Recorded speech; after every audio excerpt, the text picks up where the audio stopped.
எதிர்காலத்துல எங்க நல்லது நடந்தாலும் அது நம்ம பசங்க தான் பண்ணிருப்பாங்க. 2 விதத்துல எனக்கு டிவி கேள்விப்பட்டிருக்கு. என்னன்னா, பாப்பாக்கு ஒரு ஓபன் ஹார்ட் சர்ஜரி கோயம்புத்தூர்ல இங்கிருந்து இது வரைக்கும் ஃபுல் ஓபன். ரத்தம் அவங்க ஓடுது இருக்கிறதுனால ரத்தம் தாறுமாறா ஓடுது.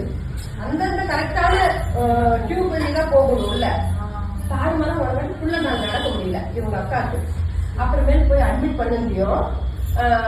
பிளட் கேட்டாங்க 5 பாட்டில். உடனே எனக்கு என்ன பண்ணுவதே தெரியல. கை காலெல்லாம் அப்படியே நடக்க எடுத்துச்சு கோயம்புத்தூர்.